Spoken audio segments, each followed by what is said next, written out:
এটা তো একটা ন্যাক্কার ঘটনা, যেটাকে মানে ভাষায় প্রকাশ করার মতো, যে আমরা কোনোদিন ভাবতে পারিনি যে এরা এই ধরনের কাজ করবে, কিন্তু তারা যে ভিতরে কথা এমনভাবে কাজ করছে, মনে হয় দুধের মধ্যে ময়লা আছে, তাদের মধ্যে ময়লা নেই, কিন্তু তারা এই ধরনের ঘটনা করছে। এটা খুবই দুঃখজনক।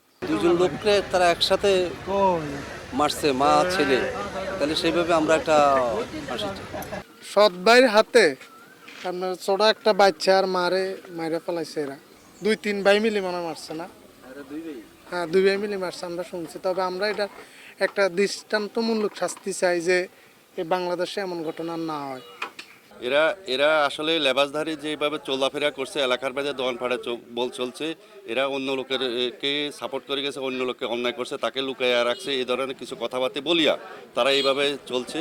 তারা এর আগেও তারা যা করছে, সৌদি আরবে থাকে সেই অন্যায় অপরাধ অনেক কিছু করছে। সাগর নামে যে ছেলেটা এবং রাজন, এরাই করছে।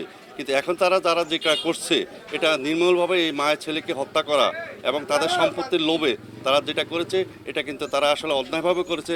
আমরা দেশবাসী জনগণ কালকে এই প্রশাসন যেভাবে উদ্ঘাটন করছে এবং ঘটনা সত্য, এটাকে মিথ্যার কথা বলার মতো কিছুই নেই। এই 2 বছর 3 মাসের ভিতরে তারা যেভাবে চলছে, এখানে বসে সবার কাছে অন্য লোকের বিরোধিতা করে গেছে, কিন্তু তারা ফ্রেশ সাজে গেছে।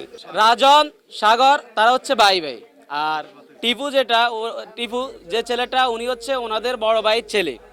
আর যাদেরকে হত্যা করা হয়েছে তারা হচ্ছে তাদের সৎমা এবং সৎ ভাই। আমি প্রথমে আইনশৃঙ্খলা বাহিনীকে ধন্যবাদ জানাচ্ছি।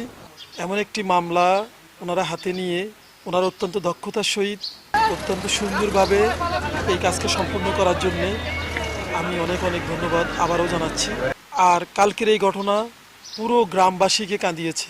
আমার বড় খালা কমলা খাতুন এবং আমার খালতো ভাই নোমান, আমার খালু জীবিত থাকা অবস্থায় ওদেরকে জমি রেস্টোরি করে দিয়ে গেছে।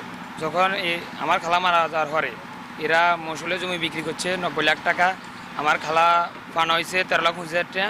আমার খালতো ভাইটা তো বিক্রিও নেই না বলো। এবং এর বানা হয়েছে 10 লাখ টাকা।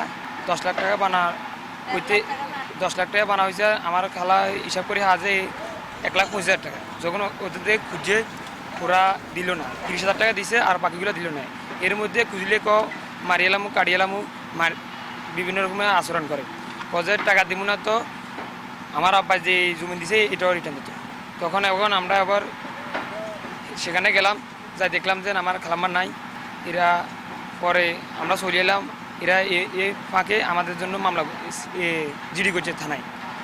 তখন আমরা কোর্টে মামলা করছি। মামলা করার পরে 2 বছর পর আমাদের সিআইডিকে আমরা মামলা দিলাম। 2 বছর পর তদন্তের পরে আমার খালা কমলা খাতুনের এবং আমার খালতো ভাই নোমানের পুকুরের নিচ থেকে লাশ উদ্ধার করা হয়েছে।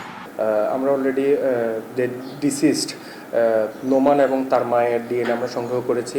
খুব দ্রুত কোর্টের আদেশের সাপেক্ষে আমরা এটা ঢাকা আমাদের ফরেন্সিক ডিপার্টমেন্টে আমরা সেন্ড করব এবং চেষ্টা করব খুব দ্রুত রিপোর্ট নিয়ে এসে যত দ্রুত সম্ভব আমরা চার্জশিট প্রিন্ট করতে পারি।